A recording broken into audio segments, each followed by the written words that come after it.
Kyle, we've got to hurry. You don't want to keep the mighty and honorable Bailey waiting. But she is so mighty. What if she doesn't like what our master has to say? Why? Are you worried she won't? Of course I'm worried, Violet, and you should be too. Some of my fellow servants have never returned from this awful place. But isn't she also honorable? I doubt she's going to be as bad as all that. Don't be too sure. If I told you half the things I've heard about Bailey, you'd probably...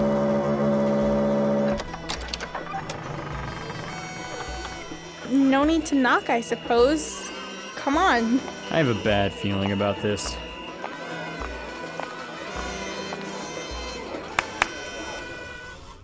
I have long been awaiting to hear from my good friend Jacobs. You are his ambassadors, are you not? Yeah, I'm Violet, and this is Kyle. Yes or no will do.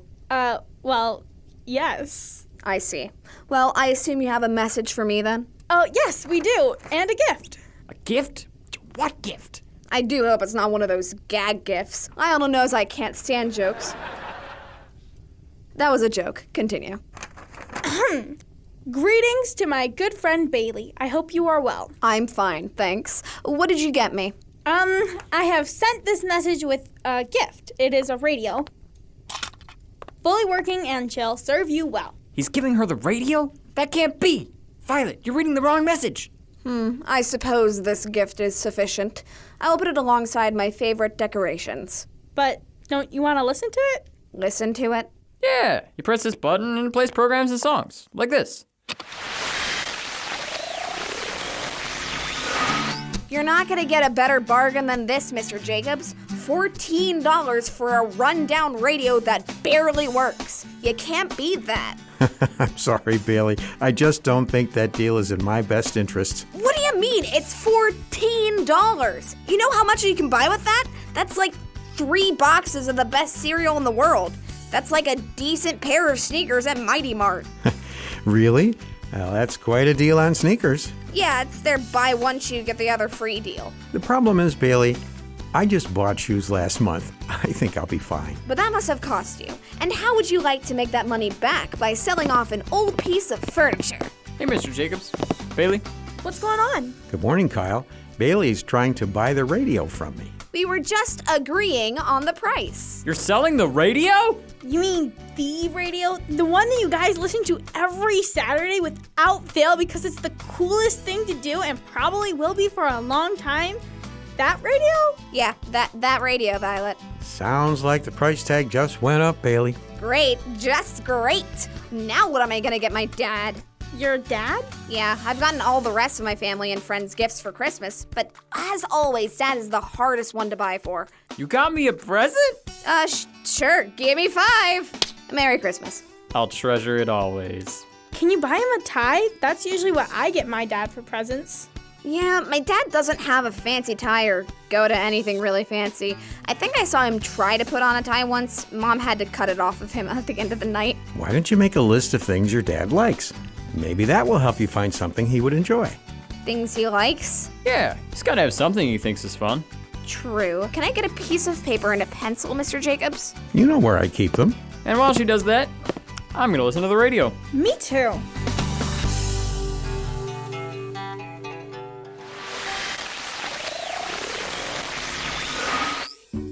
How's the list going, Bailey? It's going all right, Kyle. My dad likes a lot of stuff, but between you and me, it's a little weird.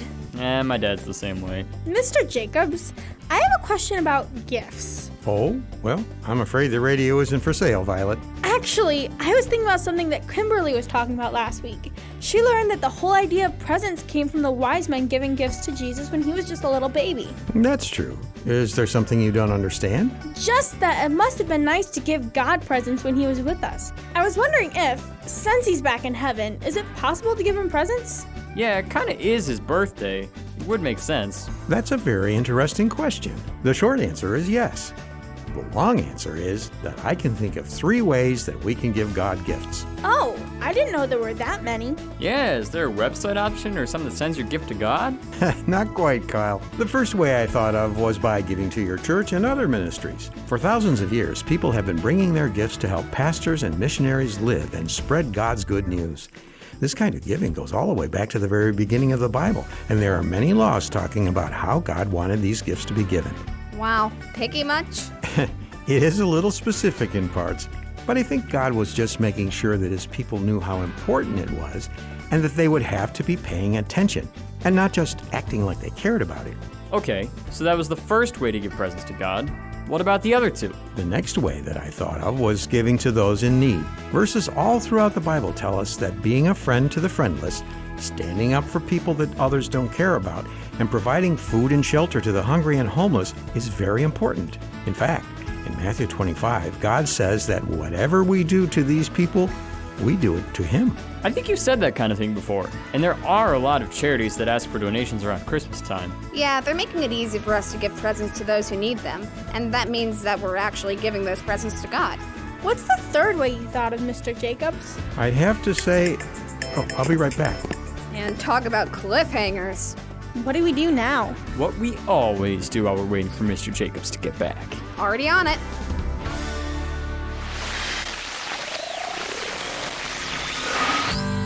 All right, I'm back. Where were we? You were about to tell us the third way we can give God presents for Christmas? Yeah, you already mentioned giving to our church. And giving to people who need our help.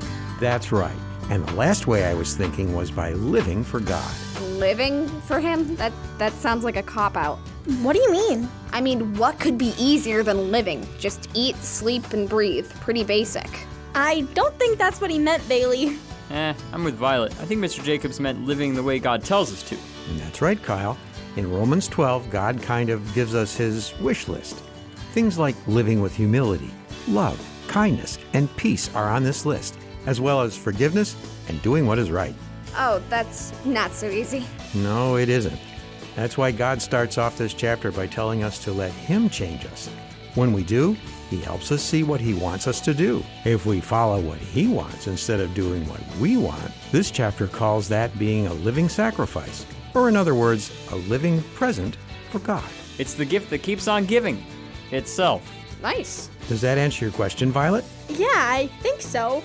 Are there other ways to give gifts to God? I probably missed a few. Those are just the first ones I could think of right off. Okay. There are a lot of other verses that tell us how to live for God, though. That's very true, but I don't think we have time to talk about all of them. That's a lot of Bible verses. And besides, if we talked about them all today, then we wouldn't have anything to talk about next week. Well, since we don't want that, can we listen to the radio some more? Sounds like a good idea. All right, I think that gives me a few good ideas. All done with your list, Bailey? Yeah, I think I can find my dad something with this to help me. Thanks for the suggestion, Mr. Jacobs. No problem. There is something I was wondering about, though. Oh, okay.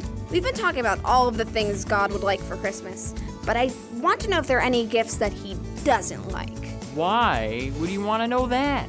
I don't want to give him a bad present, Kyle. Duh. If there's stuff I should avoid, I want to know about them.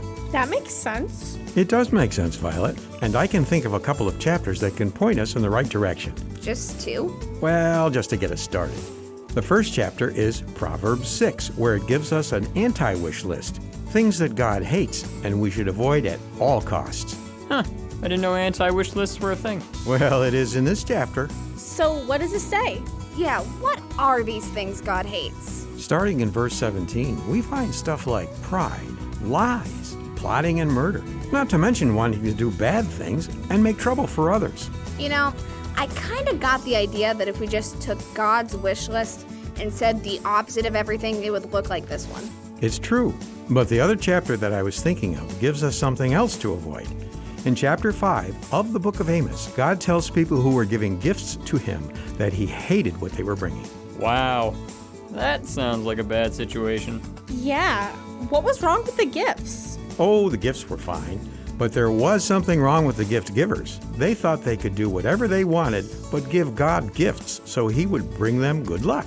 They didn't really love him. They were trying to use him, and he wasn't going to put up with it. So what you're saying is when we give our presents to God, whether that means giving to a church or the poor or just living for him, it needs to be because we love him and not because we are looking to get anything out of it. Exactly.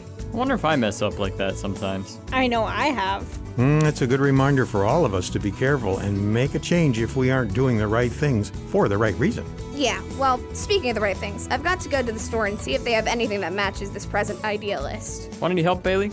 Sure, if you want. I'll come too. Well, it looks like everyone's coming with me then. See you later, Mr. Jacobs. Bye, guys. Have a good Christmas. Could one of you turn off the radio for me? I've got it.